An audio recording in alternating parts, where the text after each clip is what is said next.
Hey guys, welcome back to my channel. तो explanation को start करने से पहले please guys subscribe to my channel, like the video and share with your friends. And now let's start the explanation. Like a Hellcat.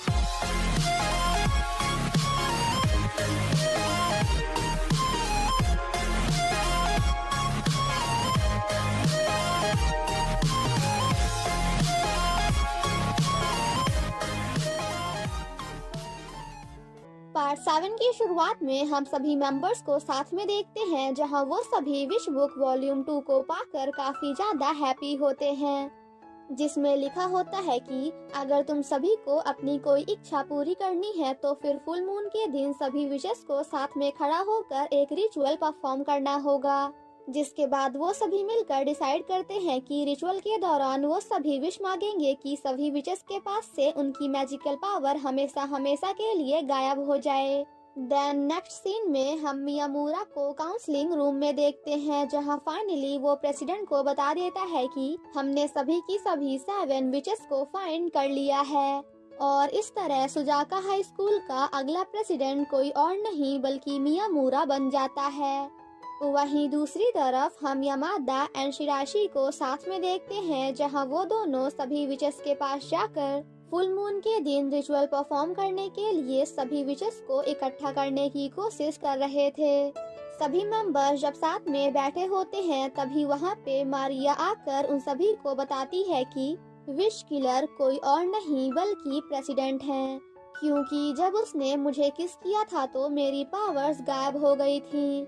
But जैसे ही उसने मुझे दोबारा किस किया तो मेरी पावर्स फिर से मेरे पास वापस आ गई। थोड़ी बहुत बातें करने के बाद वो सभी काफी ज्यादा परेशान हो जाते हैं, क्योंकि शिराइशी, मारिया एंड मीको के अलावा और कोई दूसरी विच उनकी हेल्प करने के लिए तैयार नहीं हो रही थी।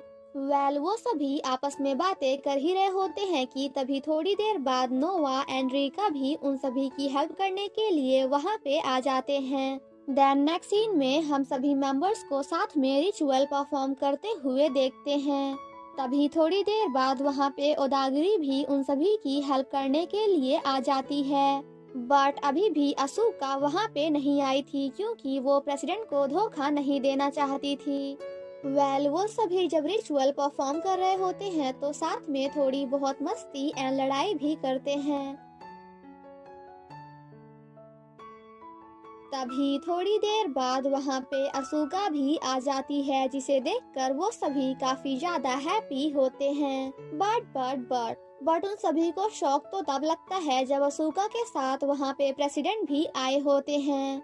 प्रेसिडेंट जब असूका को उन सभी के खिलाफ यूज करने की कोशिश कर रहा होता है तो असूका काफी ज्यादा सैड होकर वहां से भाग जाती है, जिसके बाद प्रेसिडेंट भी उसे फॉलो करते हुए असूका को मनाने की कोशिश करता है।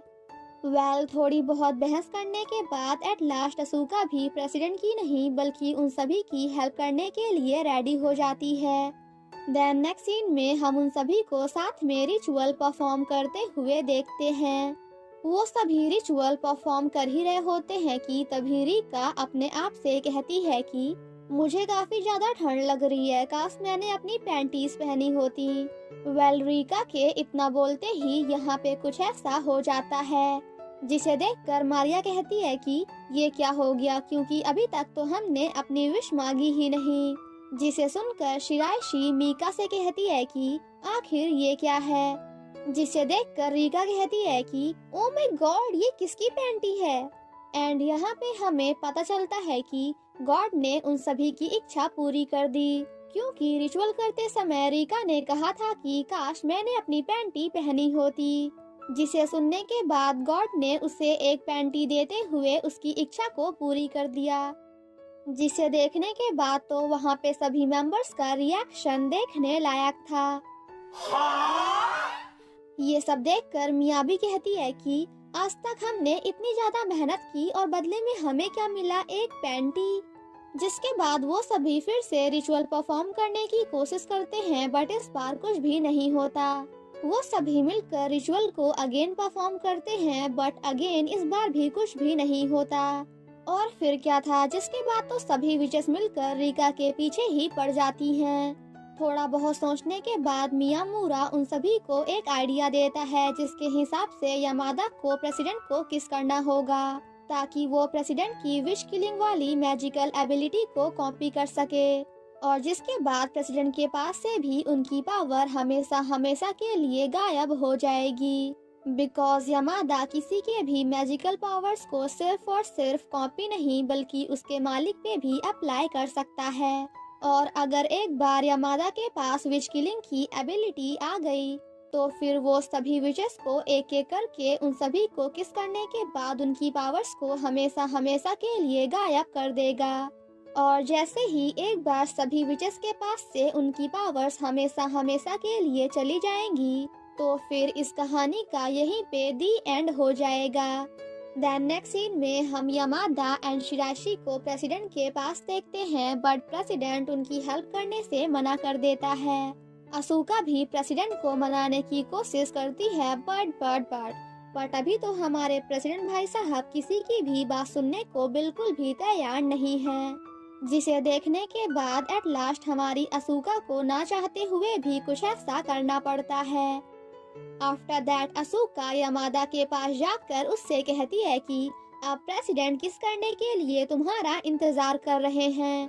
देन नेक्स्ट सीन में हम सभी मेंबर्स को काफी ज्यादा परेशान देखते हैं, क्योंकि अगर यामादा ने 7th विच यानी कि रिका को किस किया तो फिर मियामुरा की बहन की तरह यामादा की भी सभी मेमोरीज हमेशा हमेशा के लिए गायब हो जाएंगी।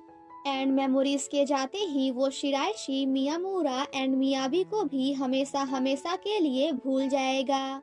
ये सब जानने के बाद भी यामादा अभी भी उन सभी विचेस की हेल्प करना चाहता है एंड देन अपने फ्रेंड से कहता है कि अगर मैं अपनी सभी मेमोरीज को भूल भी जाऊँ ना तो फिर तुम सभी मिलकर मुझे फिर से सब कुछ याद दिलाने की कोशिश करना। जिसे सुनने के बाद वो तीनों फ्रेंड्स यामादा से प्रॉमिस करते हैं कि चाहे कुछ भी हो जाए बट हम तीनों तुम्हारी मेमोरीज को वापस ला कर रहेंगे। देन नेक्स्ट सीन में हम यामादा को देखते हैं जो कि सबसे पहले शिराशी को किस करके उसकी मैजिकल पावर को हमेशा हमेशा के लिए गायब करता है, जिसके बाद ये सीन यहीं पे कट हो जाता है। देन नेक्स्ट सीन में हम सभी मेंबर्स एंड सभी विशेस को देखते हैं जो कि साथ में काफी ज्यादा हैप्पी होती हैं। बट वहीं दूसरी तरफ हमारा यामादा सब कुछ भूल चुका था नहीं गाइस, आई मीन भूल चुका है।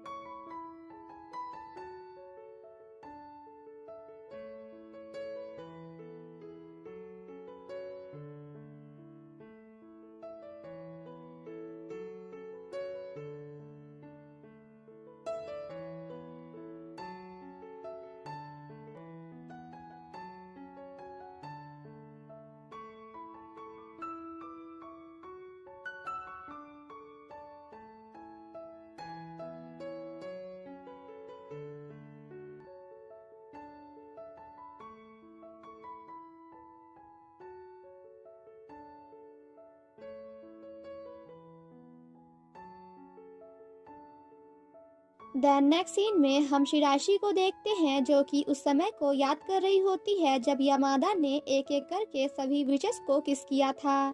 एंड फाइनली यहाँ पे शिराशी को भी रियलाइज हो जाता है कि वो यामादा को पसंद करती है, जिसके बाद वो यामादा के क्लास में जाकर उसे प्रपोज करती है, बट हमारा यामादा उसे पागल बोलकर वहाँ से चला जाता है। शिराइशी जब यामादा को रोकने की कोशिश कर रही होती है तो वो दोनों फिर से पहले की तरह नीचे गिर जाते हैं।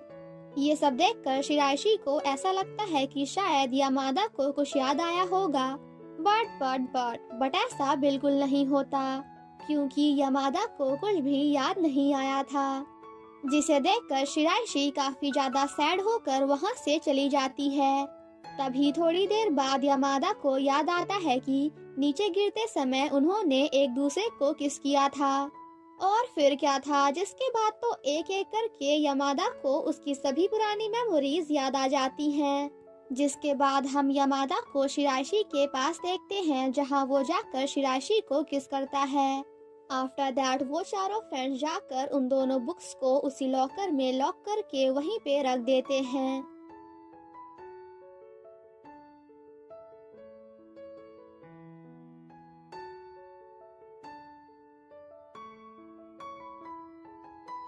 वो सभी जब काफी ज्यादा हैप्पी होकर वापस जा रहे होते हैं तभी कोई बंदा उस रूम में जाकर उन दोनों बुक्स को फिर से बाहर निकाल लेता है। और इसी के साथ हमारा ये ड्रामा यहीं पे खत्म हो जाता है। Thank you so much guys for watching my explanation. Stay safe and healthy, bye bye. और हाँ गाइस, कमेंट करके बताओ कि क्या आप स्टूडेंट एंड टीचर की लव स्टोरी देखना चाहते हो या फिर नहीं। और अगर देखना चाहते हो तो कमेंट में लिखो यस। तो मैं मिलती हूँ आपसे मेरे नेक्स्ट ड्रामा के एक्सप्लेनेशन में। तब तक के लिए thank you so much guys. ओ ये तो मैंने बोल चुका है, बट फिर भी thank you so much guys for watching my explanation. Stay safe and healthy, bye bye.